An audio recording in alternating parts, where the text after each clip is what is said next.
I do not give a shit about your theological paradigm at all. I care about how you love your neighbors. If someone from another religion had a similar experience, would that be evidence of their religion? When Paul says, slaves obey your masters, I say, no. There's some problematic verses, especially in the Old Testament, but a lot in the New Testament. Who's the real Christian? The one who believes in Jesus but does none of the teachings of Jesus? Or the one who doesn't believe at all in God or Jesus but does the teachings of Jesus? That is probably the most honest thing that's maybe ever been said on Deep Drinks. But that's so raw. That is like...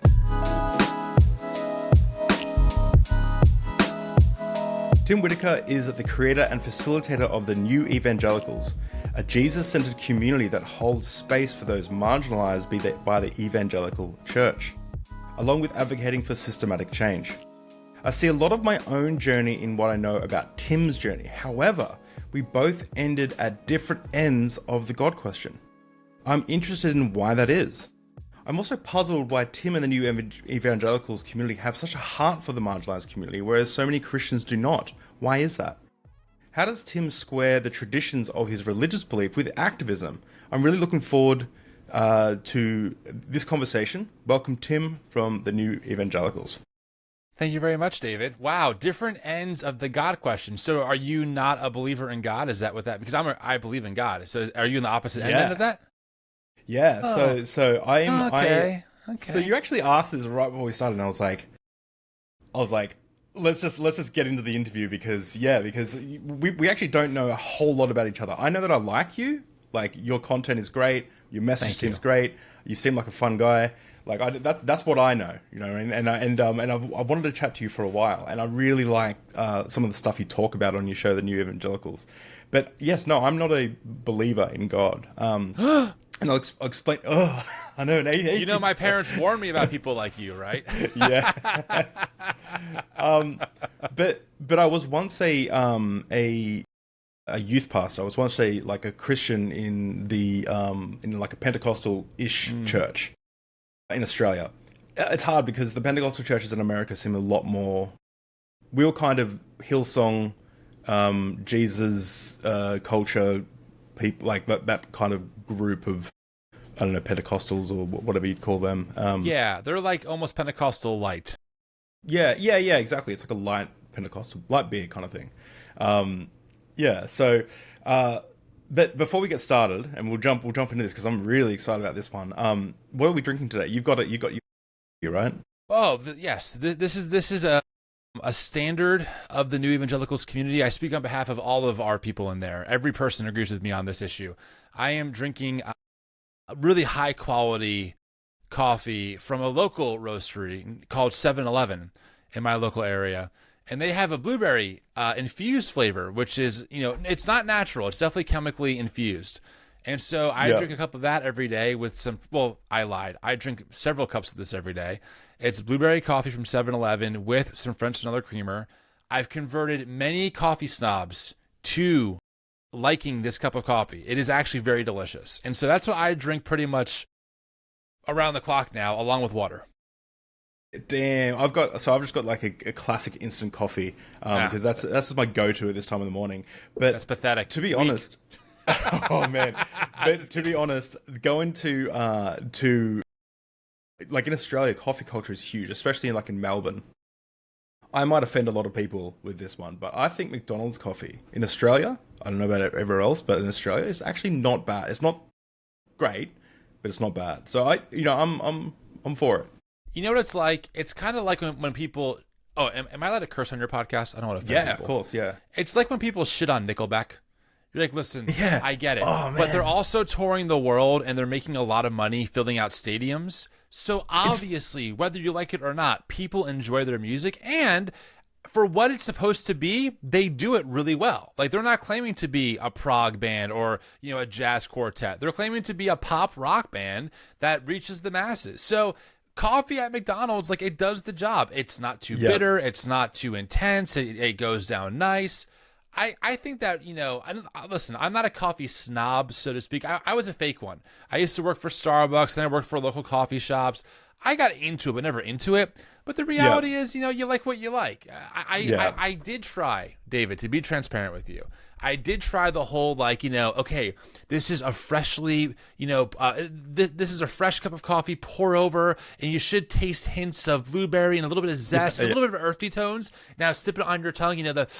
I did that, and I'm like, I taste coffee. I don't taste earth. I don't taste lemon. I'm not going to bullshit you. If other people have different experiences, I'm happy for them.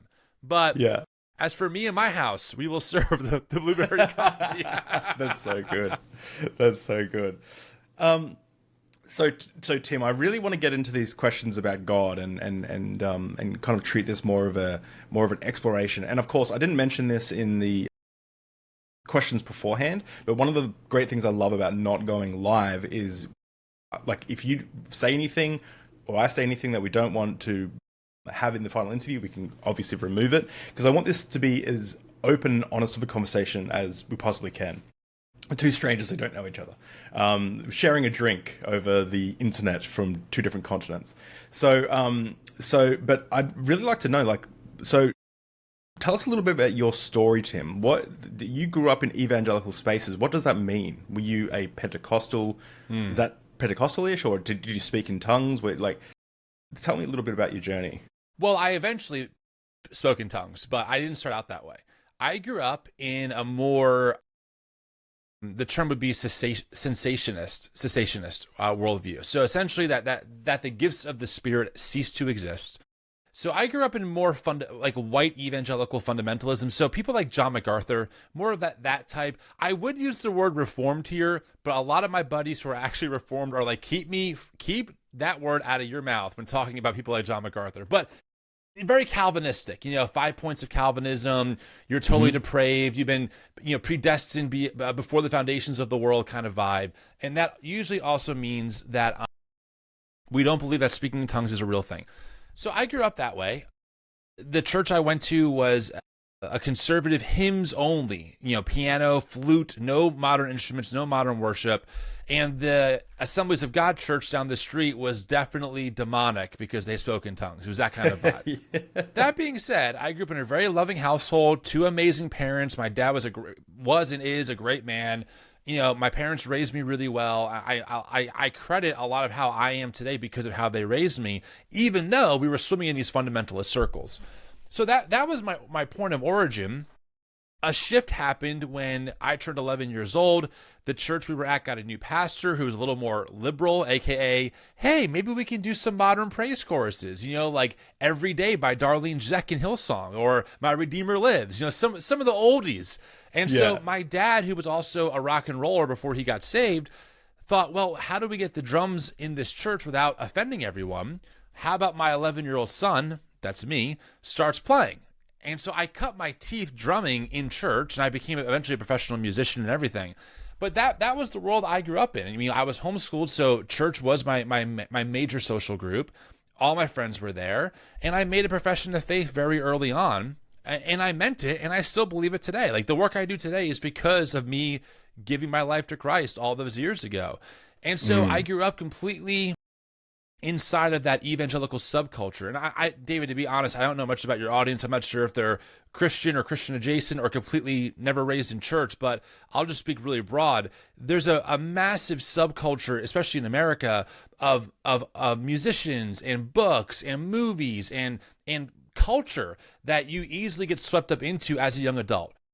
Conferences, events, all this stuff, and they do a good job of infusing a very modern haze and lights and high energy. It looks very quote unquote worldly, but it's infused with this gospel message that usually is very much fundamentalism, right? Of, hey, look, you're a totally depraved person, and you have to accept Christ to make you clean again. And the way you do that is by walking down the aisle and praying this prayer. But also, we have a t-shirt cannon, and we're going to launch some shirts at you before we do that. That kind of vibe, right? So I grew up totally in. I mean, all in. I listened to all the hardcore rock bands. I was drumming. That was my entire world. I worked for some para-church organizations doing missions work as a young person. I helped plant churches. I've done everything. I even, maybe this is TMI, David, but this is the truth. I even waited to have sex until I was married. Hey, so did I. I did it. Dude, I know Skin so of my many... teeth, David. Skin of my teeth. Like technically, I was a technical virgin. But I was a virgin, so. Yeah, dude. No, I know. Like, the thing that I always used to say is, we were so I have a bit of a muddy past, but my wife Amy was like she'd never had penetrative sex, right, on our wedding. And that's a edit that weird word way out. to say it. Penetrative. Yeah. Oh God. But we're pretty open. We're pretty like for sure. We had panels on. We had a panel called Sexy Education, and we talk about all this shit stuff sometimes. So, but we didn't have. But that is a gross way to think of it. But we didn't do that stuff until our wedding night. Like Amy didn't. But I will say, some of the stuff we did do that was outside of that was like some porn stars don't do. You know what I mean? Like it's like no, that's a bit too. So Totally. so You look back and you're like, we were kind of freaks, you know. Like, yeah, dude, what was wrong with us? You know? I know, and there's a part of it that's like, it made it. I think it made it even more exciting that it was like there was a little bit of naughty. Like we shouldn't be doing this, and also like it wasn't like we were just openly doing it. It was just there were just times when stuff would happen. It wasn't like again. I was pretty firmly committed Christian before Amy and I got together, and then when Amy and I got together, I'd gone through this really weird stage in my life, and I was trying to actively be more balanced. But my heart was always that we shouldn't be fooling around until we get married. And yeah, it was. So many Christians don't do that. I know so many people who have prayed their virginity back, like as a healing. For sure, dude. For sure. By the way, can I just say, I'm so proud of you for leading your wife well. You really did. Way to stick to your guns and lead your family well, David, by not giving in to temptation. Yeah, it's yeah, it was kind of a joint effort there, but yeah, it was thank you, I guess. So okay, so you grew up in these evangelical spaces, you grew up a Christian. How did you go from that? Because on the New Evangelicals website, you talk about you started to ask questions and you started to kind of study certain things, and that made you unwelcomed in these spaces that you called home for the majority of your life. How did that happen? What were you studying? What did you find from this study? And where are you at now? I guess. Like everyone's story, it's complicated and it's not always linear. One of the major shifts for me, and this is way before I got to where I am now, all right, but this kind of is the precursor to a lot of what led me down this path. When I was 18, I took an overseas missions trip for 3 months to Europe. I was in Germany for a month, Finland for a month, right on the Arctic Circle, and in Belgium for a month. I was with a small group of people, including one of my close friends. And when I found out we were going to Belgium, I found out we were going to work with a church that met in bars in the city of Brussels. And I was like, whoa, dude, come on. Christians, churches do not meet in bars. Like, that is unbiblical. Okay? That's not how this works. Can I just interject? I used to be a video game designer. I'm really into video games, and there's this video game that I used to play when I was a kid, and it was a ripoff of Zelda, and you were this guy, and you go around throwing the fruits of the spirit at people, and then demons would come out of them maybe. But my little brother, he got the belt of truth because he needed to get the full armor of God, and he got the belt of truth, and he walked past the pub. It's a big pub, and he's like, oh, and he went inside there, and as soon as he went inside there, it kicked him out and said, you just lost the breastplate of unrighteousness or the belt of truth or something, like for going in the pub. And it was so funny because that was the culture of churches in the 90s. It was yeah. I mean, most of my upbringing was technically it's not sinful to drink, but we're going to judge you, and it really is sinful if you drink, you know. And bars are like where if you walk into a bar, you're just going to get sick. Like, you know, you're probably going to get assaulted and like beat up and come out with like some kind of sexually transmitted disease or something. Like, that's just where you don't go. Yeah. It's essentially the den of Satan, right? Yeah. So I'm like shit. Well, I didn't say shit back then. I was like, shoot, that stinks. Gosh darn it. Yeah. Gosh darn. But I had no choice. I mean, I was going. I can't go home, so we're going. And that changed my perspective of what church could be.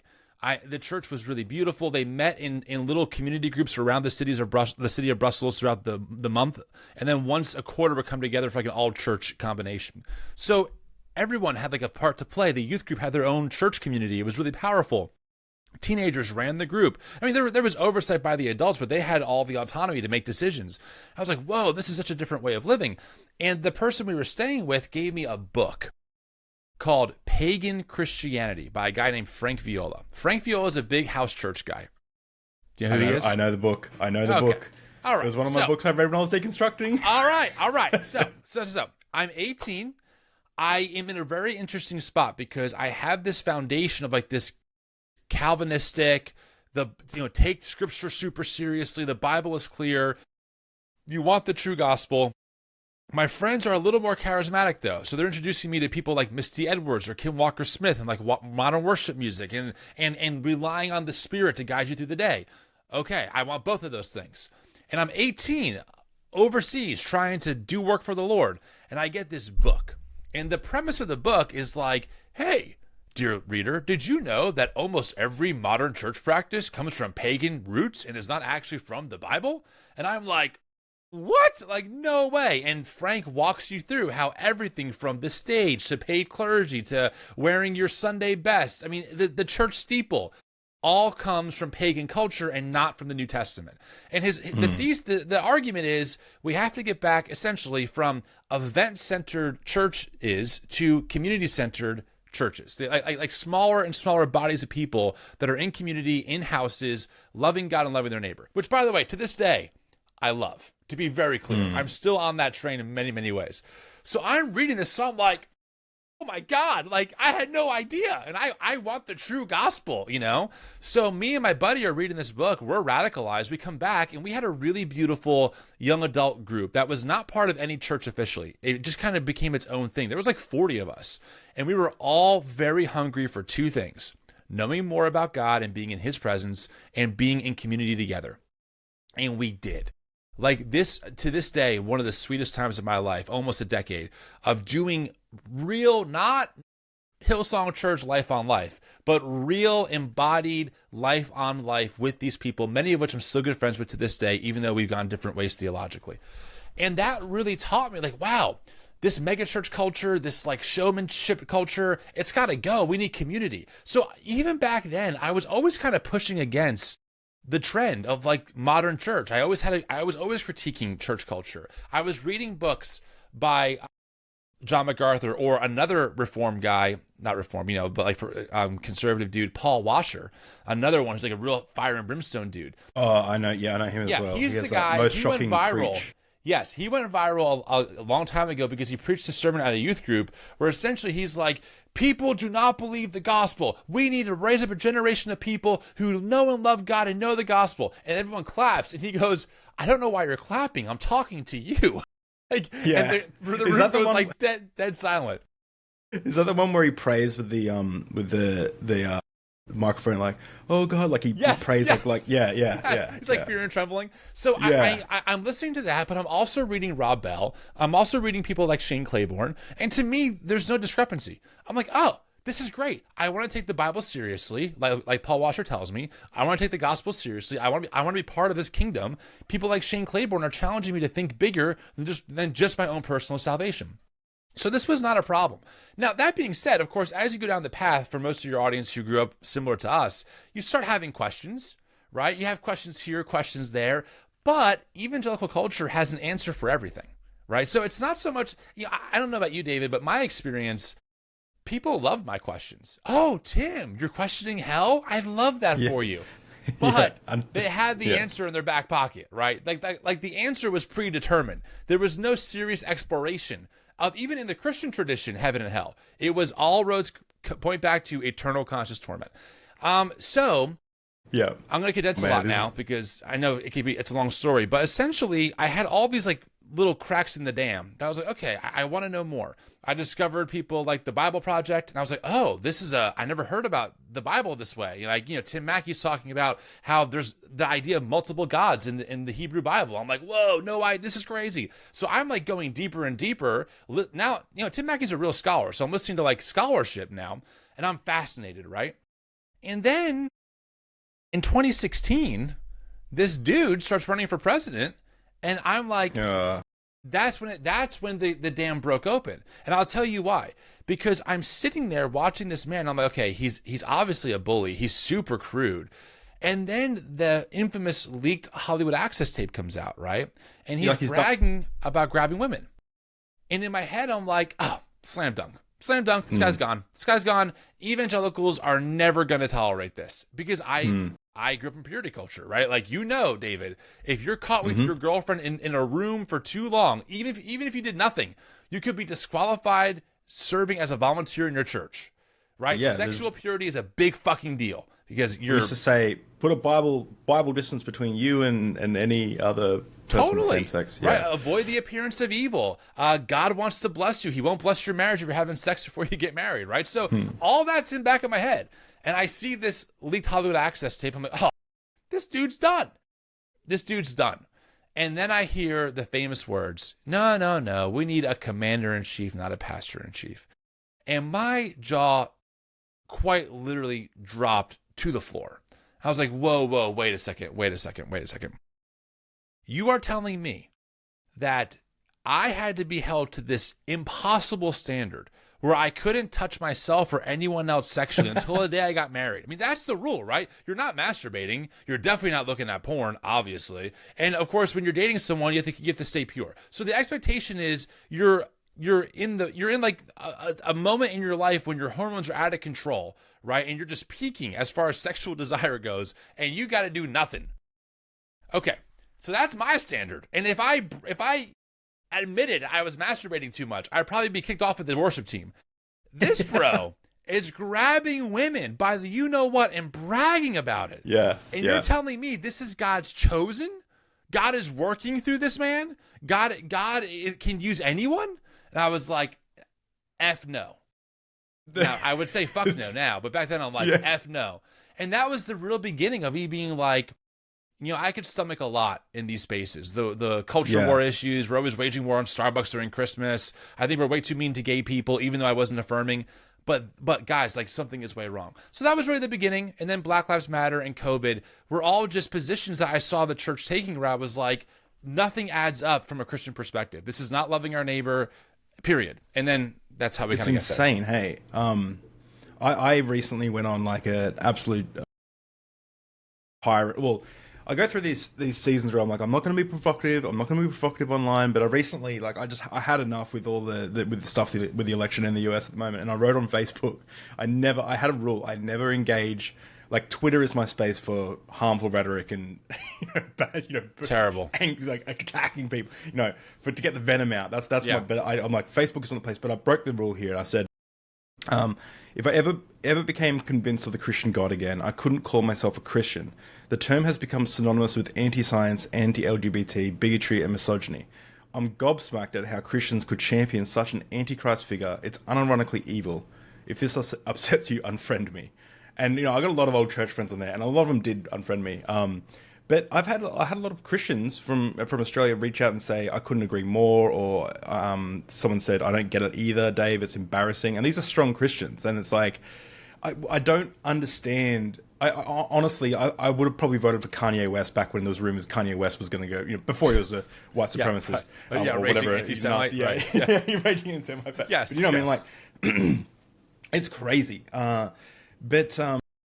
Yeah, and I just didn't understand that. I remember watching a Michael Moore documentary, I think Fahrenheit 9/11 or something, and there was a part where they were at this conference, and these Christians got up and started saying like the Lord's Prayer really out loud to disturb the conference, and I was like, why are the Christians protesting like the liberal side? Like I was so confused, and then it hit me. I was like, wait. Are the Christians the ones with the guns? And I was like, the conservatives one. Like, and I was so confused as an Australian. I was like, obviously, like, like when I look at the Bible, I look at like Peter trying to defend the literal Son of God, and then Jesus say, those who live by the sword will die by the sword, and like rebuke him for taking out his sword. And it's just like, but.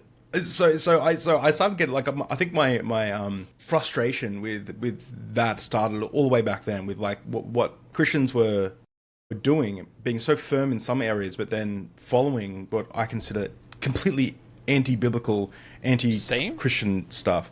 I mean, I tell people often all I was doing was holding people to the standard I was taught. I at this point in the journey in 2016, I'm still pretty moderate. I'm more pro-life than pro-choice. I'm still not fully affirming. I voted third party, which means I voted for whoever the third party candidate was in the U.S. I didn't vote for Clinton. So like this was not me being like, I'm deconstructing now. It was like, guys, I don't think you're being consistent in the ethic that you taught me is an objective fact of the universe. Like, how come these so-called universal truths about God and sexuality and love and justice get thrown out the window when you want this guy in power? So all of my work started there in my head. It didn't come out till 2020, but even to this day, I like to think, and maybe to a degree I'm not, but you never know, but I like to think I'm being consistent in my Christian beliefs these days, not inconsistent. I take the words of Jesus literally. I'm a biblical literalist in that sense. Love your enemy. Those who live by the sword die by the sword. Those things still mean something to me. It's harder for a rich man to enter the kingdom than it is for a camel to go through the eye of a needle. I believe that literally. So a lot of what I do now is because of my Christian faith and my interpretation of the Bible. It is the Christian nationalists and people back then voting for Trump that I think were the ones actually doing what they warned me about. They were giving into worldly desires, right? And their faith was secondary to their politics. I just everything you say. So I don't know if you saw me like before, just going like, oh my God, because so much of what you just told me, and I didn't know most of that. Of this, your whole journey was like it's so similar to my journey in so many ways. You seem to think, and I could just tell, like I could just tell that you had some of the same kind of thoughts that I had when I was deconstructing. But for me, I had a little bit of a different experience as well, in that I also got diagnosed with OCD around the same time I was deconstructing.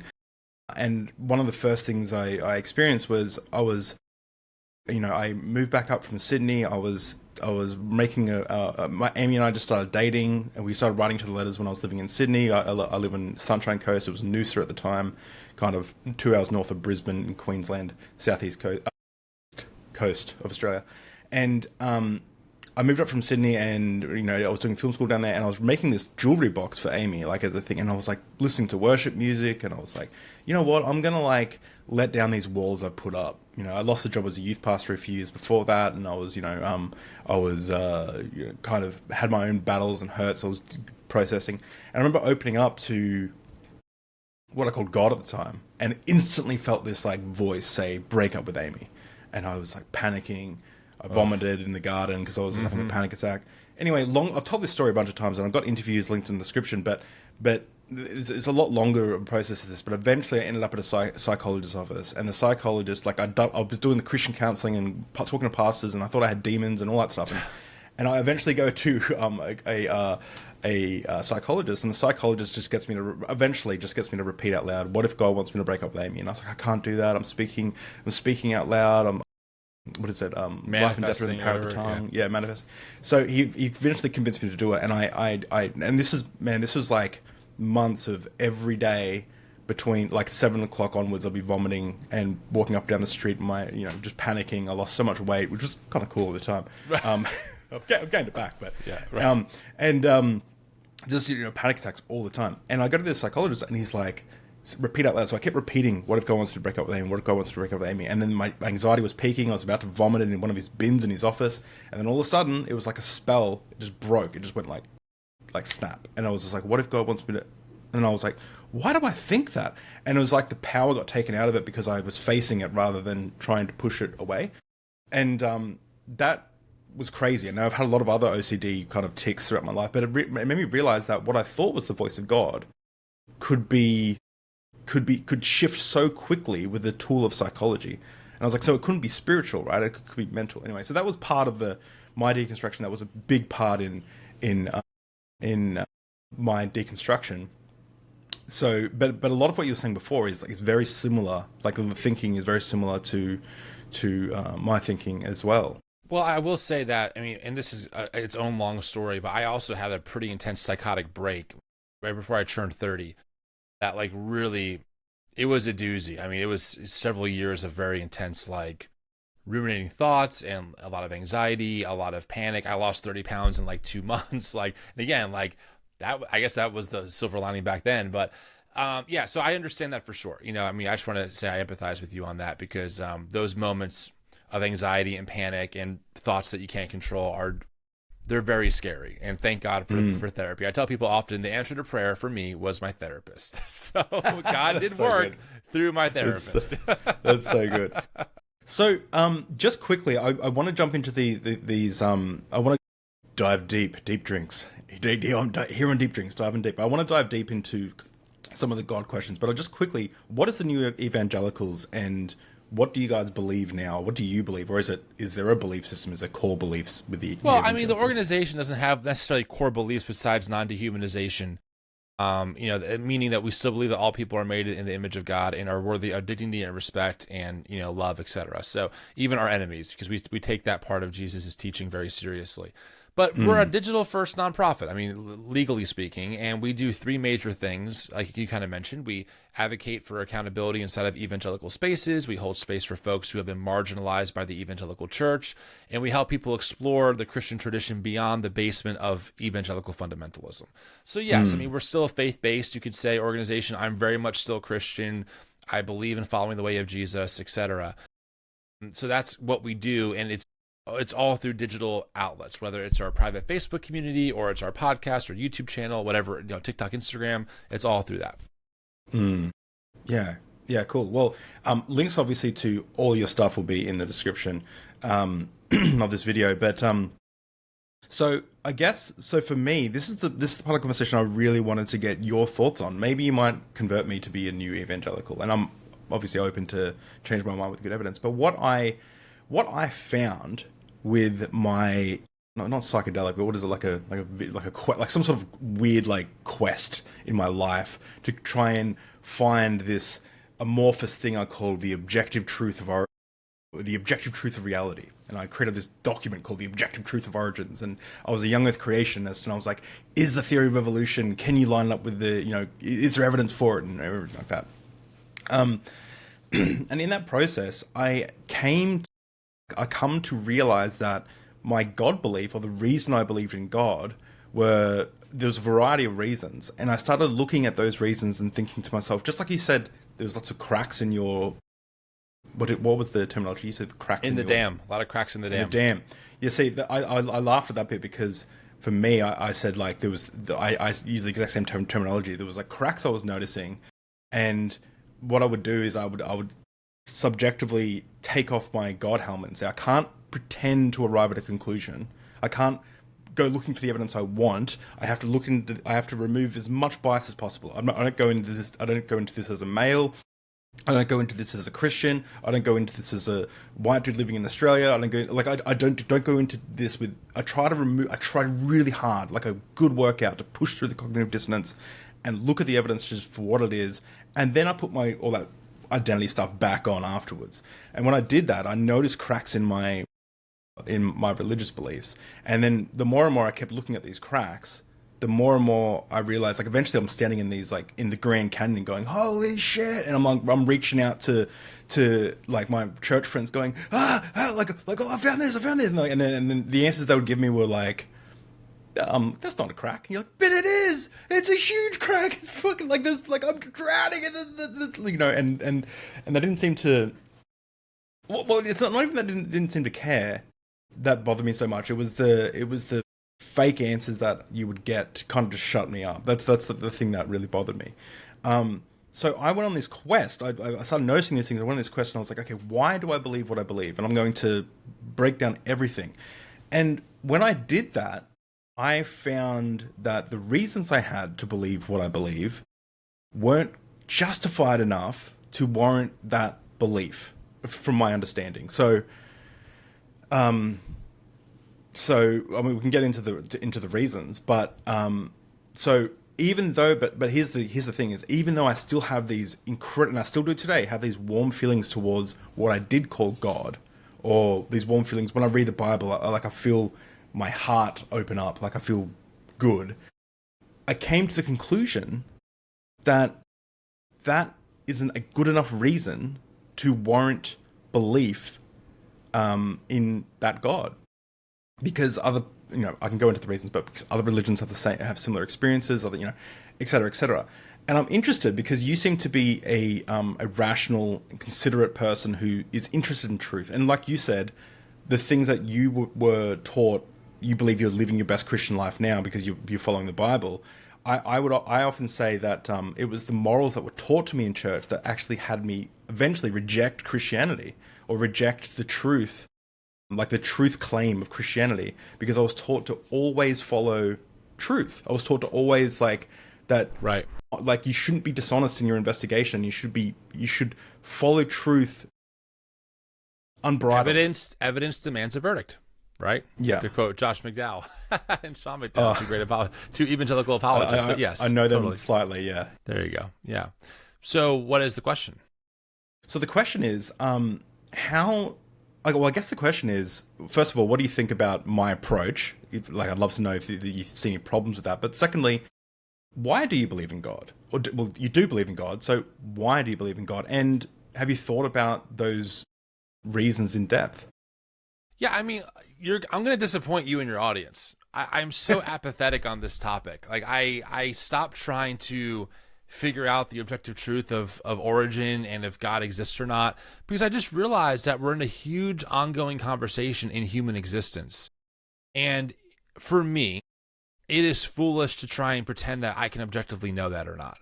Because I think about like, and this I think is one of the fatal flaws in particular with the Christian tradition that you and I grew up in. They've taken like the scientific method and the Enlightenment approach, and they've applied it to an art form that is theology. And all of a sudden it's like, whoa, like for example, some of the big questions that I was taught were like, is the Bible historically accurate? Because if it's not, we have no sense of truth. What if the biblical authors have no such framework for how we think about history? What if they think about history totally different in their cultural context? And the stories they're telling are a combination of maybe some fact, but also a lot of metaphor to point to a bigger truth about this God that they believe in. That's much more compelling than trying to put a straitjacket of modernist Enlightenment philosophy onto a series of texts that has no such claim at all, right? It's so, it's almost like sometimes this is an exaggerated example, but no one takes Lord of the Rings. If I tell people, hey man, I do. the Lord of the Rings movies, are they true? Yes. Yeah, well, in one sense they are. They point to a great reality about the human condition and power that you're like, yes, there's so much truth here. But no one thinks for a second I'm asking if they're historically true.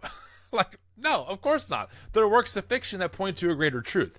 And like the reality is, from after having the privilege of interviewing probably 100+ biblical scholars, seems like the Bible's a combo. Like some of the stories might not be factually accurate, but that's not really the point for a lot of these people.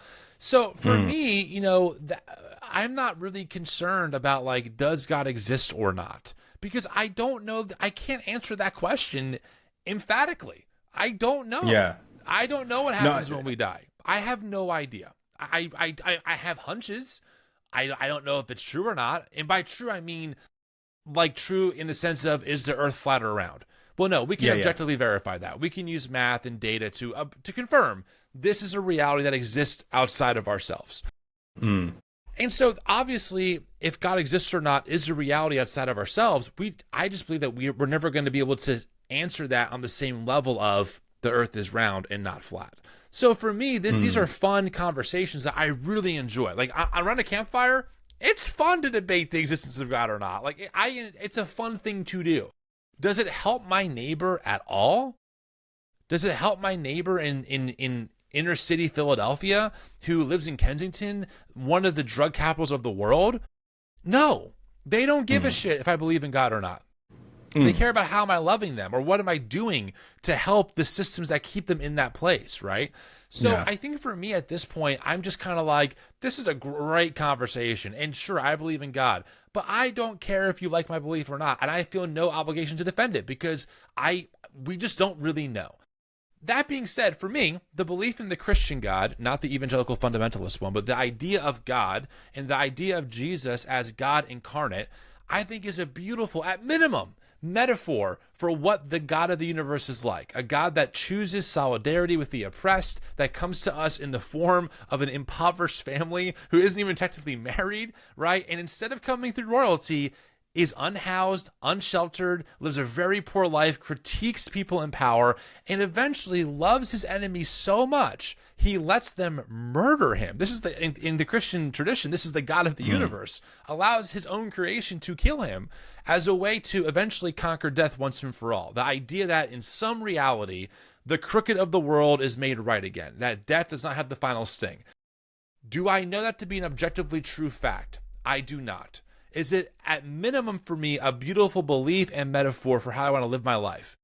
Abso-fucking-lutely it is. And so for me, I totally embrace it, you know? And so I think that way of living, thinking about the underside of empire, and then being able to point to a belief in a God that chooses that, instead of coming through Caesar or coming through, the divine line of the Empire of Rome, is a very compelling belief for me for how I live my life. Yeah. Well, you see, again, I think that we're very much in agreement. I've interviewed a lot of Bible scholars as well. The Bible scholars I tend to interview tend to be on the more critical side because they're the ones I kind of have contact with. But I've also interviewed like Dr.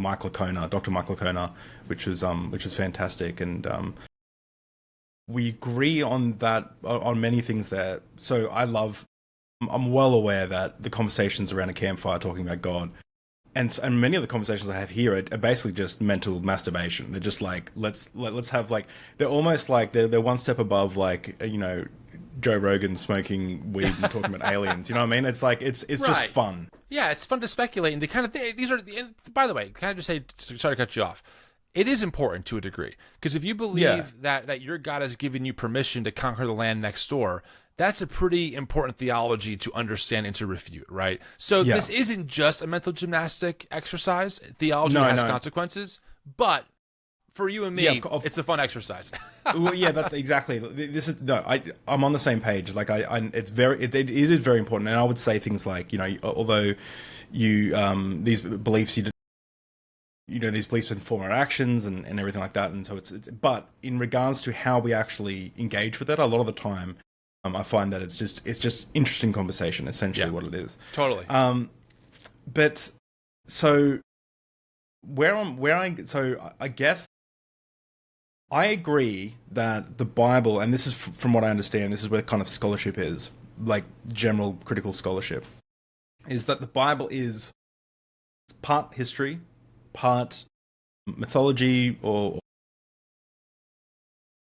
like the ideas of a group of people from 2,000 years ago, that you read in a lot of the surrounding context. One of the really amazing things that I find is when you look at the primeval history in the Old Testament and you compare that to the Mesopotamian myths around that, and you realize that maybe this wasn't a literal global flood, and maybe in the story of Abraham and stuff, maybe this was like a polemic against Mesopotamian society, saying like, fuck you, our God's better, and we don't want anything to do with your civilization. Totally. That's really interesting to me. Right, it's the Israelites' origin story, right, and what their God is like. Yeah, exactly. But when it comes, like, if I'm being honest, when it comes back to the God question, like again, I understand that it's not valuable, maybe, in regards to, it's not going to affect that how you care for your neighbor or anything like that. I love that, by the way, about you and about the new evangelicals, that you can't put humans first, it seems. Anyway, if we were to engage in this question about God, I look at the reasons I had for my belief in God. Like, let's say I'm just dropped into this planet, and I go, for me, although I have these warm feelings and I can love some of the metaphor, don't like some of the other metaphors, but I love some of the metaphor in the Bible and stuff. I can't honestly, in good honesty, say they're good reasons to warrant a belief in God. So, I'll give you some of mine and just tell me what you think about these, okay? Okay. So, I'll just run through this really quickly, and we can dive into any one of them, and then maybe you can tell me if I've missed any what reasons why you believe. But for me, I grew up Christian, so tradition. But then I also had experiences, really powerful spiritual experiences, weeping, shaking. I've seen my friends pass out, like very speaking in tongues. I was believed that the Bible was the perfect word of God. Now, I have a different interpretation now, but I could still see how you could say, well, some parts of it are divine. Testimony, I heard countless, this was a big one, countless testimony of Jesus changing lives. prayer. I prayed about things, and I felt that those prayers were answered. And then, of course, there's like formal argumentation around that. But that was never a huge thing for me. It was just like, where did we come from? Well, we must have come from God.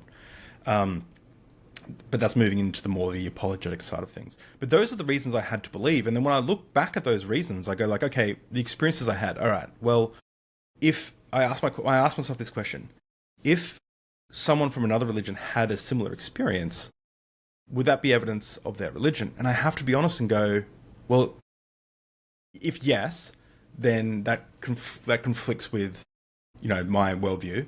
And if no, well, then it can't be evidence for my religion, right? And I do know people. A family member of mine had very what seemed like Holy Spirit moments, falling on the ground, laughing, and everyone.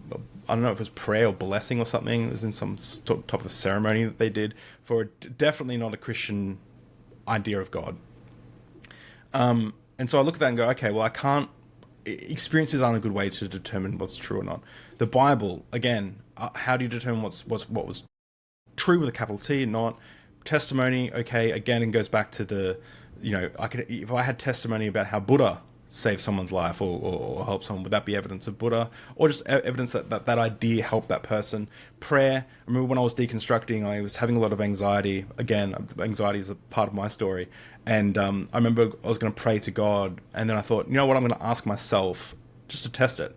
And I asked myself, or I prayed to a potato, I can't remember which one, or prayed to a jug of milk. And I was like, David, or jug of milk, I can't remember which one I did. Make sure that, can I please have no anxiety tomorrow when I wake up? And the next day I woke up and I was feeling great. And halfway through the day I remembered I said that prayer. And I said, whoa, I would have said this was God if I didn't pray to a potato. And then, of course, formal argumentation. So I looked at all these things. And one of them that I didn't mention there was my relationship. This person I was talking to, praying to, felt like I had communion with, was subjective, couldn't be measured, and people with other religions seem to have that same thing. So I looked at all that, and despite the feelings I had, and despite the heart that I had, and despite that I could agree with a lot of the Christian message, I just couldn't, in good faith, say, okay, well, these are good reasons to believe what I believed. And so therefore, I have to admit that I don't have good reasons to believe what I believe. And if I don't have good reasons to believe what I believe, then I'm without theism. I have to admit that I have, like, logic had pushed me into an area where if I was to I could find apologetics for every one of those things. But to me, that's when you start engaging in dishonesty. Like, it's a dishonest approach. What are your thoughts on what I'm saying right now? How do you go from these reasons for believing in God to know God, when a lot of your reasons seem to be exclusivity claims? Like you mentioned how, like, well, other religions have this belief too. That's in my mind, that's an exclusivity claim. That's not a God claim. So no, why in your mind could God just not be bigger than the narrow fundamentalist understanding of God that you were given?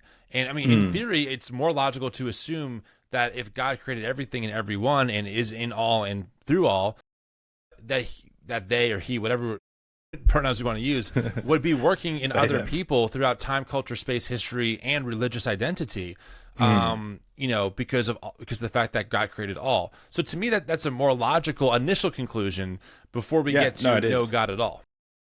Yeah, so I'm probably going to produce another takes me 6 months to edit documentary or nice. Or those video. are fun, aren't they? 6 months for like 1,000 views. I put so many hours into this. I actually spent like 6 months of probably 1,000 hours on this. My most recent video, it got 74,000 views or 70. Well, that's great. Now. So it's done really well for my channel. Yeah.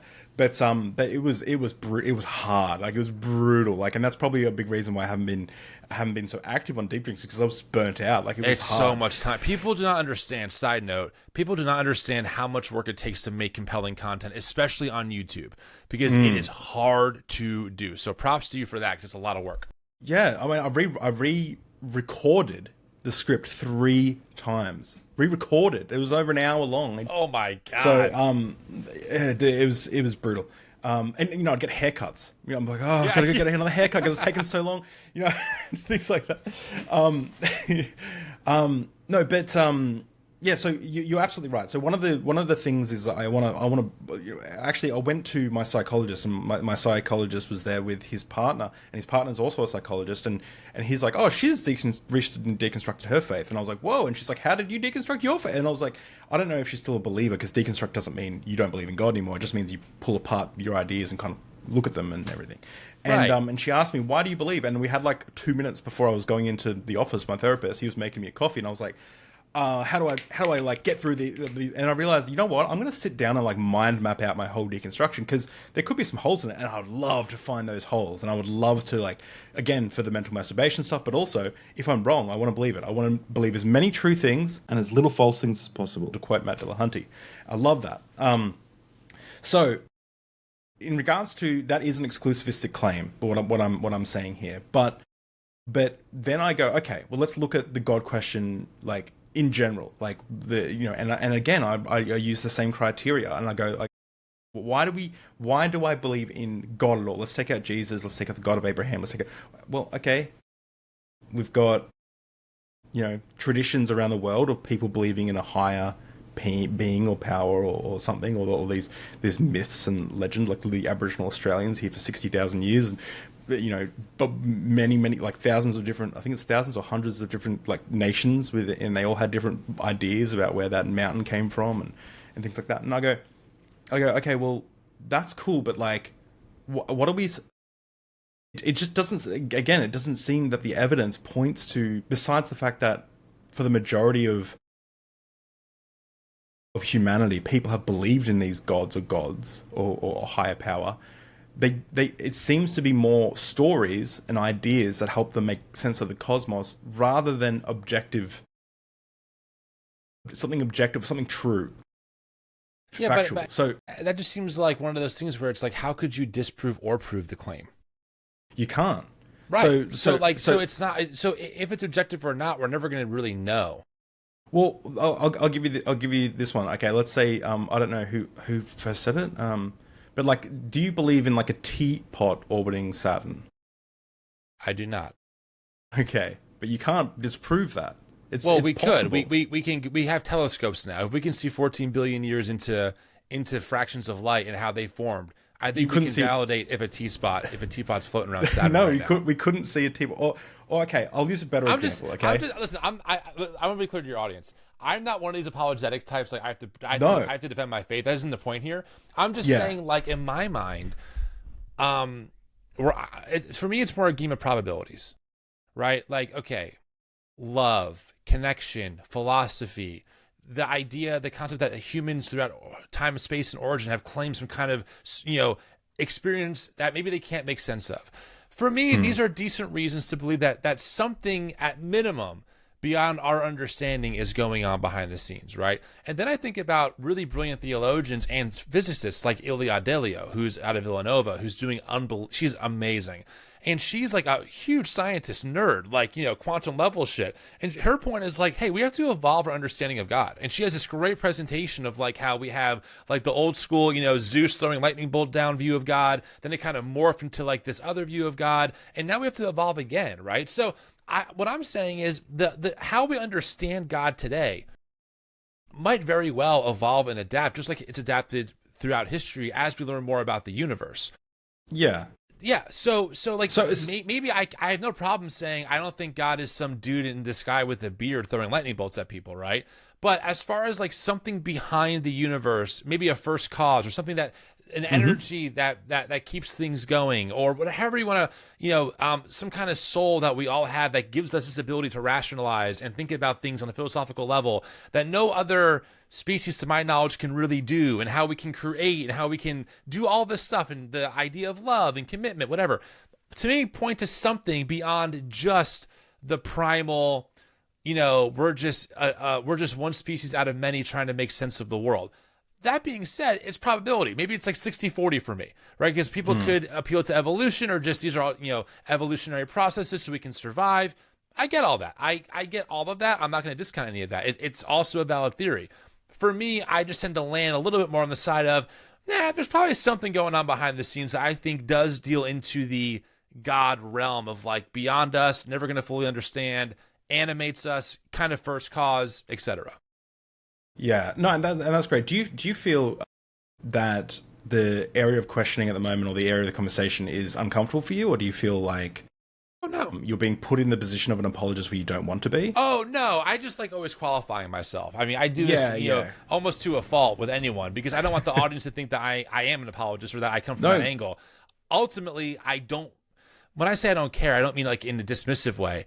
These are not questions of my utmost concern, but they are fun to engage with, and I really enjoy it. Like I like debating; it's a fun process. So Yes, I'm not cool, uncomfortable cool. one bit. Awesome.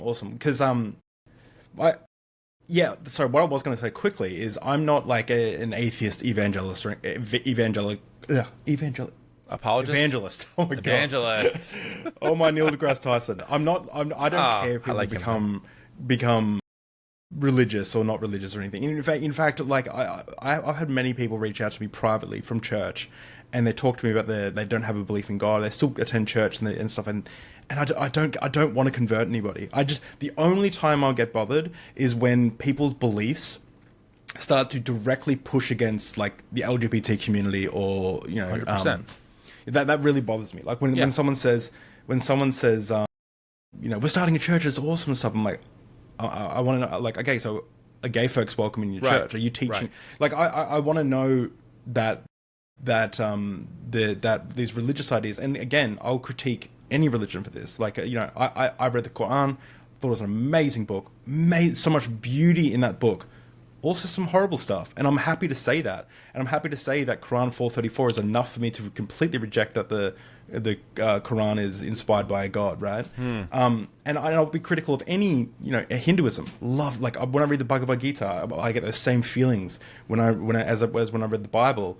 But I also go, caste system, ooh. Yeah, that's a Totally. bit yikesy. Totally. So, like, I'm not an atheist evangelist. I'm not trying to change anyone's mind. These conversations are interesting for me.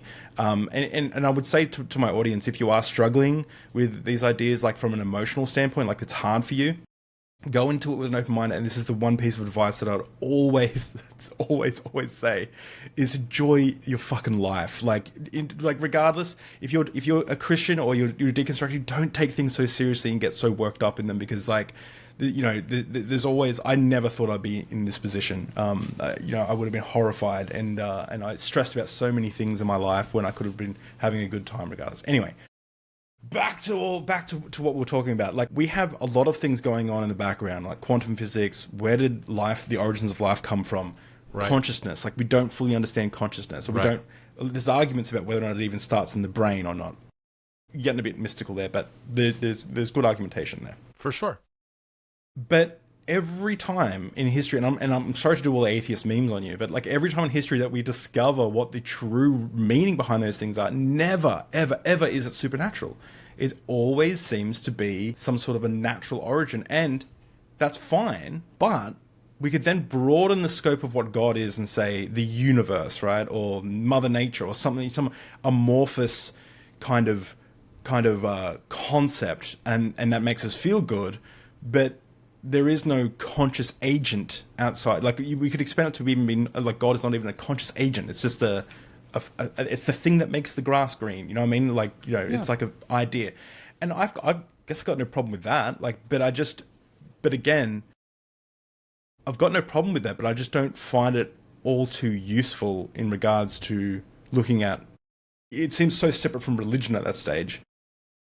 Well, I think one of the problems too with like our modern understanding of God is what you said, is like we think about God as like a magic genie that could just like make, things come true out of thin air or something like that. I think that's when people, especially in like the Pentecostal movement, can get in real trouble with like God will heal or God will answer my call, and we make God this genie. So again, like, I have no problem saying that God doesn't exist. Like, I have no problem being like, yeah, I don't think God is a magical genie where if you have the right formula, you go to the good place, not the bad place. I don't think that's what we're talking about. At least, even, in my mind, even though the Bible presents God as like, he's kind of, what's the word? Morphalized? Like Human. Yeah. He's like made in the image of, he talks like a human, right? He has like human responses. I think humans tend to do that with anything. I mean, we do that with inanimate objects, like our cars sometimes. People are like, I love this car. I named her. She's amazing. So I had no problem looking at the Bible broadly and being like, yeah, I'm not sure if like the God that we're reading about here exists and how we think about it today versus how these people thought about it back then. I mean, just food for thought, but there's no word in the Hebrew language for brain. Like the whole worldview of that culture in that time is so different in so many regards, right? Even about the human body. That to me though isn't like an automatic slam dunk, like, oh well, then there's just nothing beyond whatever we can see in material. You know, I'm like, okay, Yeah, well, possibly, I guess, maybe. I guess, so that's actually a really good way to word it there, because I won't make that claim. I won't say, like, there is no God. That's not the claim of me or any atheist I know. I say I'm not convinced of the evidence for God or the reasons to believe in a God. I get that. Well, this is what I meant. So, where we did, because we seem to very much agree. So I'm just interested. This is why I'm interested. Why do you think we're at different ends of the God question? Have you just got a cooler community, or have I just got I think. Look, full honesty, I think that I've been radicalized to believe in God since I was young, and I can't let it go. The end. I don't think it's that complicated for me. Like, I don't know if God exists or not. I believe that God exists. I believe that God is best represented in human form in the person of Jesus. It gives me some sense of ultimate meaning and some sense of foundational reality of what this God advocates for and how this God designed creation to be set up, you know, where people have equitable access to different things, etc. And so it just helps me make sense of my humanistic, first approach. It gives me a justification for it. I don't know if when I die, the lights stay on and I'm in paradise somewhere. I mean, dude, listen, there are real questions. If a resurrection happens, what happens to cremated bodies? How do they resurrect? Is there plumbing in heaven? How do you feel like you're burning forever in hell if you're not embodied, if you're just a soul? There's no nerve endings, right? So like there's real pragmatic questions to ask. And I'm not going to pretend like that there's simple answer to this stuff. If there's an answer at all, I don't know. I think there's a high chance when we die, nothing else happens. I think there's a high probability of that. However, as far as how I live my life, I really find a lot of meaning in believing that there is a sense of ultimate justice one day, even the ones that I cannot comprehend beyond my own rational logic. And I believe that if God exists, God looks a lot like Jesus. And if I'm going to give my allegiance to the way of Jesus, I have an obligation to follow what Jesus said, because ultimately, I believe those teachings will bring more order and goodness to the world than chaos and destruction, right? Now, that doesn't mean I think that Jesus is the only person or godlike figure, we can say, in human history to do that. I think there are other very beautiful things in other traditions that we should be learning from. But my tradition radicalized me to be a Jesus person, and so I am. While holding space and recognizing that the world's much bigger than the Jesus I was introduced to, and there are other people and traditions to learn from as we work together to find shared values over different beliefs. I think that's really the crux here, is I think a lot of people in white evangelicalism were taught if you have the same beliefs, you'll have the same values. Ironically enough, I have very similar beliefs that a lot of Christian nationalists hold about God, theology, the Apostles' Creed, but we have very different values about how those things get lived out that put me more in line with many of my atheist friends, like Andrew Seidel, maybe you, Bart Ehrman, for example, right? Like we would have more value agreement there than I would with the Christian nationalist neighbor next door, even though we would share similar beliefs. So that's just kind of how I see it, to be honest. Like maybe some people think it's a cop-out. It's just my reality. Tim, I'm actually shocked because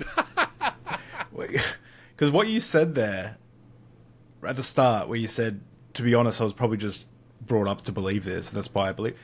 That is probably the most honest thing that's maybe ever been said on Deep Drinks. But that's so raw. That is like, I take my hat off to you. That is so. A lot of people can't say that. And again, I try really hard because I've had beef with how I've seen the church and how I've seen Christian doctrine affect my friends in the LGBT community, or I've got beef with some of the Christian ideas, right? So I know that there's probably an underlying bias that I have to really work hard to try and remove when I'm looking at these questions. Totally but fair. I'll admit, there might be something there that I don't realize is affecting my my worldview, and I'm trying hard not to.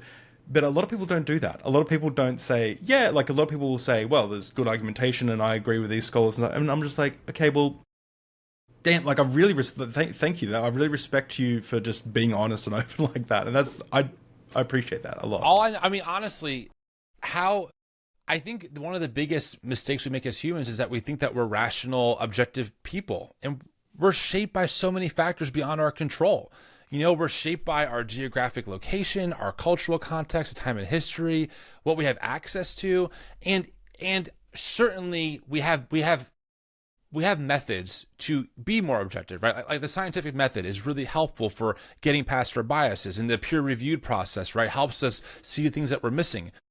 But we're also swimming in different cultural moments, in different cultural contexts, and I can't ignore mine. I mean, I was young when I was introduced to this idea of God and Jesus. So I have to at least be willing to acknowledge that there's probably something deep-seated inside me that's just wired to believe this, even if I don't have the world's greatest evidence for the existence of God or not. Frankly, I think that a lot of the evangelical apologist arguments are really weak, And by the way, if I can, I interviewed Sean McDowell. He's a very conservative evangelical apologist type who likes to sell certainty. How can you know what you believe? How can you know the gospel is true? And I had him on the podcast. We had a great conversation. And I did ask him, I had the clip saved for this reason. I said, can you objectively know, or something to the effect of like, how can we objectively prove that the resurrection happened? You're an apologist. You sell certainty. So can we objectively prove that this happened? He said, no. We can't. I'm like, then what are we arguing over? I agree. We can't. It's a belief. Maybe we can point to some evidence, but this is like 2,000 years ago, bro. Like, you're never going to actually know, objectively speaking, if Christ rose from the dead or not. And frankly, considering he's potentially the only person to have ever done so, the odds are stacked against him, if we're being honest. Honest, right? So, like, to me, I'm like, that's just reality. But that belief, I love it. I love the idea that a God conquers death by giving himself over to his enemies, and at some point in the human redemption arc, conquers it for the last time, where all things are made new again, and there is this sense of peace and harmony that we're all seeking after. I love that belief. It gives me immense meaning. It's a beautiful, at minimum, metaphor that helps me make sense of the world. And isn't that what humans do? Aren't we all just trying to make sense of why we're here and what's going on? I don't know if it's objectively true or not. I can't prove it, but it gives me immense meaning for how I love my neighbor, and that is good enough for me. Would you say that it would have been insulting if I said, it would have been insulting. How dare you? It would have been insulting if I said the same thing about like the Lord of the Rings. If I said like, I just love the story. Like, does that feel insulting to you? I'm like, well, that's not what we're talking about here. And if I was to phrase it the same way you did there, but I was to talk about something that is just purely literature, Lord of the Rings, does that feel insulting to you? No, it doesn't. I think it does, not one bit. First off, Okay. It takes a lot to get me insulted. I'll tell you that. And no, not at all. I think the difference, obviously, is that almost every major scholar, critical, atheist or not, believes that Jesus existed, right? So there is the person of Jesus, and there are these people. There's Paul and these other disciples that existed in real time. A lot of scholars debate if Moses existed or not, but certainly the archetype did. So, like the Bible does have historical moments and figures that have lived throughout history, of course. creating that stuff. So I would never call it a one for one, but no, I wouldn't be offended at all. I mean, I get it. Like, I totally understand how people can get there for sure. And I don't know, I don't want to dominate the conversation, but just maybe one final thought on this. The philosopher... Dominate away. What's up? Dominate away. Okay. The philosopher Soren Kierkegaard, Danish philosopher, I believe, makes this point where he asks, and I'm riffing off of Aaron Simmons, who's like one of the scholars on Kierkegaard, who's freaking awesome. He's really, if you want to have a conversation about God and the existence of God from a philosophical point, Aaron's the guy to get on your show. He's freaking awesome. Okay. But Kierkegaard asked the question, who's the real Christian? The one who believes in Jesus but does none of the teachings of Jesus, or the one who doesn't believe at all in God or Jesus but does the teachings of Jesus? Who's the real little Christ? Is it the one who says, I believe, but doesn't feed his neighbor or feed the poor? Or is it the one who says, I don't believe, but I'm feeding the poor? I'm doing what Jesus taught me to do. And ever since then, I'm like, yeah, like what is most important in my life? Is it having the right mental beliefs about the universe and the world, or is it how I'm treating my neighbor and the world around me? And at that point, the hierarchy of what's most important from right belief to right action totally shifted. I do not give a shit about your theological paradigm at all. I care about how you love your neighbors. I care about how you want to work with other people to make the world a better place. And that to me has totally shifted, I think, a lot of my own personal, where I'm so comfortable saying, yeah, I don't know. It could be irrational. Fine. I don't care. Because all I care about now is loving my neighbor well, loving my family well. And for me, I believe that's how I demonstrate my love for God, by loving my neighbor. I want to ask this one question. Let's be real quick, because I got one final question to ask after that. But this is a whole section called social justice. Ooh. How on earth do you line up social justice that you're doing, feeding the poor and stuff, with the Bible as a whole? Now, let me just explain that a bit. So, you've obviously taken parts of what Jesus taught, and you're then following that to the best of your abilities. But there are other things. It seems like I could make the argument that it seems like you're picking and choosing what to accept and what not to accept in the Bible. And just things like gender roles, right? Slavery, LGBT issues, economic justice, violence and war, rape. Those things there's some problematic verses, especially in the Old Testament, but a lot in the New Testament about those things. So when you say that you're being biblically, you follow the teachings of the Bible and you follow Jesus' teachings, how do you determine which are the teachings to follow and which aren't the teachings to follow? Because the Westboro Baptist Church, I'm sure you know who those lovely people are. They're so lovely. They will say that they're following, and to quote the pastor, the Bible, the original founder, he goes, the Bible talks more about God's hate than it does about his love. So any Bible preacher is a hate preacher. So how do you square those two things with social justice and the Bible? Well, first, to answer your question, yes, I'm absolutely picking and choosing, like everyone else does. Let's just start there. The illusion that people are just being biblical. I said that really in jest, because no one is quote unquote biblical. It's always loaded, right? Yeah. And you're right. I mean, listen, the Bible and the Christian tradition, like any religion or religious text, can be used as a tool of liberation or a weapon of oppression. Look no more to America's founding history and how slave owners used the Bible to justify why God gave them the right to own other people, and why the abolitionist movement used the Bible and the Christian tradition to justify why that was unethical and evil, right? So I'm under no illusion that somehow I have the only right interpretation of the Bible and no one else does. This is a debated topic for a reason. But to me, if I'm a little Christian, I start with the teachings of Jesus and I work my way out. Hard stop. I completely acknowledge that. What do you think of like Marcion, besides his anti-Semitism? What do you think of like Marcion of Sinope?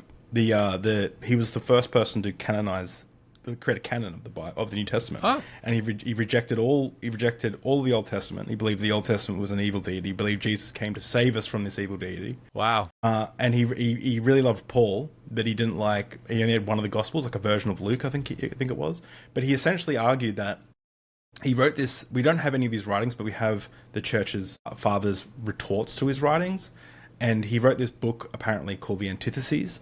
That was like, it just means contrary statements, and it's basically like, okay, we got the God of the Old Testament that says, happy is he who dashes the little ones against the stones.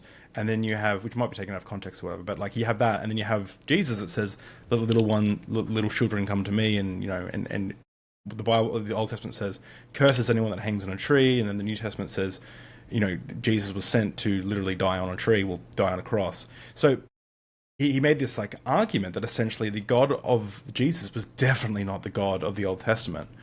What do you think of like ideas like that? Or maybe you haven't thought much about it. But... I mean, listen, yes, maybe, for sure. I mean, Dan McClellan, I'm sure you've seen his stuff online. I'm good friends with Dan. All right, let's see it. I'm not good friends, but we're friends, yeah.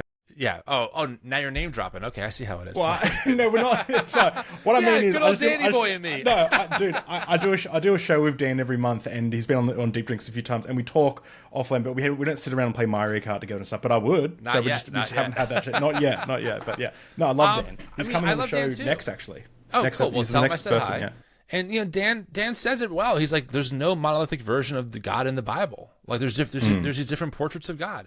And this is where I want to be as data driven as possible about the Bible, right? Like, what is the Bible? How do we get it? What do we know about it? And what's actually in it? And I think one of the greatest disservices that we do is by mapping all of these apologetic frameworks that make us go crazy and almost like defy what we're reading, right? And by the way, I'm not saying that there aren't valid ways to answer these questions in different ways. I mean, this is theology. It really is an art form. People have different perspectives. We've been debating this stuff since the beginning. That being said, the same, how does God in the Hebrew Bible order the mass genocide of the Canaanites? And then Jesus, who Christians believe is God incarnate, says, love your enemies. If that's the dichotomy, I'm choosing Jesus because I'm a little Christian. I'm not a little Yahweh. I'm not a little Hebrew Bible guy. I'm a Jesus person first. And I believe ultimately that love is the answer for all these things, right? Now, I'm not saying that erases the questions or that somehow the Bible isn't problematic. For sure. The Bible, again, there's a reason why slave owners would say to the abolitionists, oh, just show me in the Bible where it condemns slavery. Spoiler alert, it doesn't do that, Well, Paul asked his slave friend to let him. There's that right. Philemon. No, exactly. So, I mean, I think that if we're going to be honest, we have to realize what's in this collection of ancient documents. We have to sit it in its historical context and then do our best to interpret it, as Scott McKnight says, in our day and our way, with the foundational ethics of love. Like, I do believe in the fruit of the Spirit: love, joy, peace, patience, kindness, goodness, faithfulness. What elements do we need to do to interpret the Bible through that lens that leads to those outcomes? And frankly, there are passages that I go, like, when Paul says, slaves, obey your masters, I say, no, Paul's wrong. And I would love to see someone today be like, no, Paul's right. Paul's right. No, Paul's not right. And I'm not saying Paul knows he's wrong. I mean, Paul is situated in a historical context with a certain way of viewing the world. I don't think Paul's right here. I would be like, no, slave, you should not obey your master. You should do whatever you can to get out of that because it's unjust, right? Yeah, I mean, again, we agree. We agree. So, all right, last question, and this is the question I've done it a few times, but I want you to really get into the state of mind for this. And I'm sorry if you can hear my little child outlet screaming. Oh, you're good. I have children. It's another wild ride. Wild's a great word. So we're gonna step into the mindset, if you can, of you're a Christian and this is my religion, right? I believe, like, don't get out of the woo that we've been talking about and go, I'm a Christian and I believe the Christian God, right? Okay. And answer this question: what is the most plausibly true religion that you don't believe in?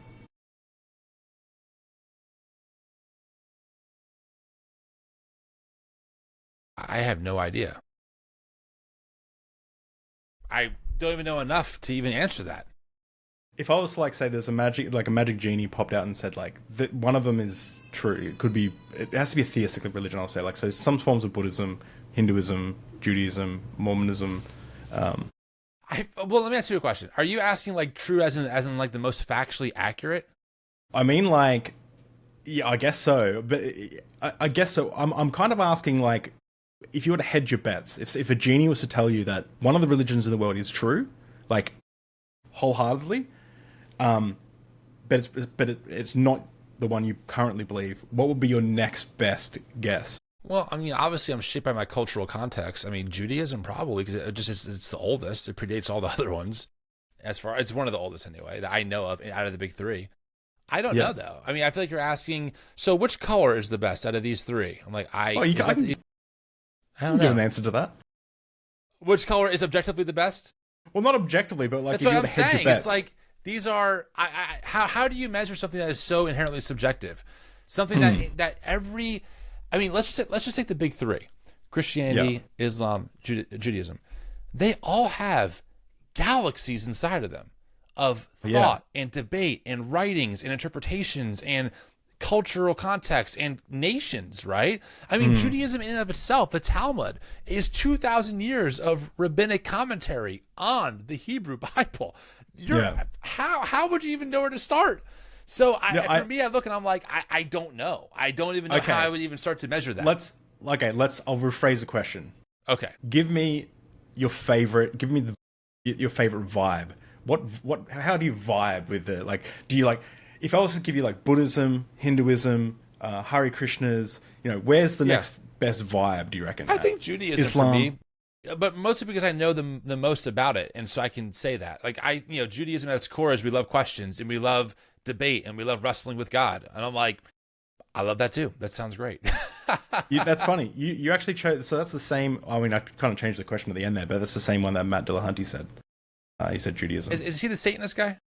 No. He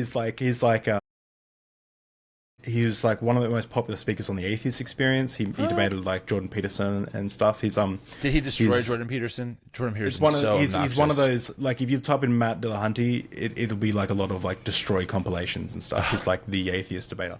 But yeah, nice guy. And we get on well, and I'm friends with his partner Arden. And tell him I said hi and I'm praying for him. No, I'm just kidding. Don't do that. No, but tell him I said hi. That'd be a fun conversation offline. Just drinks. Yeah, maybe one day. Exactly. Well, Tim, it's been absolutely wonderful talking to you, and thank you so much for coming on Deep Drinks. You're welcome to come on anytime again if you're releasing a book or doing something, and if you want to come on and have drinks, you're welcome to do that as well. But do you have anything coming up on the New Evangelicals that you want to promote or shout out at the moment? Nothing really of note. We're a nonprofit, so you can support us. It's the end of year big donation drive, which is always helpful to make this work possible and paywall free. But no, I mean, you can follow our content. Our podcast has a lot of cool conversations with a lot of all different kinds of scholars and people, especially ones tracking Christian nationalism. We didn't even talk about that, but we do a lot of work tracking and unpacking Christian nationalism and why it's so dangerous. So yeah, people can find us anywhere. That is, and let me just say too, that is like kind of your bread and butter at the moment, isn't it? Christian nationalism is like the thing that you guys always are talking about. Because it just got elected to the office of the presidency in America. Like it's such a red alert moment to see people who have a belief that God has called them to take over the country, literally. Yeah. I mean, you have to talk about it. I don't know enough about Christian nationalism, to be honest, except for like, it seems like a very strange idea to me, like biblically. I've never known, back when the same-sex marriage plebiscite was coming around Australia and people were voting on that, I was a deconstructing Christian, and I was like, I've never known someone's heart to be changed by someone else restricting their rights. Totally. Based on their belief. I don't see anyone going like, you know what, these Christians voted against something that I don't believe in, so I'm going to go to their church. It's like, I just never saw that. So I don't know how forcing it down. It's like prayer in schools, like forcing kids to pray in Catholic schools and stuff. It's not about that. It's about power and control. But yeah. Anyway, different conversation for a different day. But yeah, 100%. Well, Tim, thank you so much for coming on Deep Drinks. It's been wonderful. Go check out the New Evangelicals, everyone, and we'll see you guys later. Cheers. This episode has been brought to you by the kind people over at patreon.com/deepdrinks. I want to give a special thanks to those in the Archbishop tier: Jason Rollins, Matthew Monga, Digital Hammurabi, and Eric from Skeptics and Scoundrels. If you'd like to see a cartoon avatar of yourself, check out patreon.com/deepdrinks.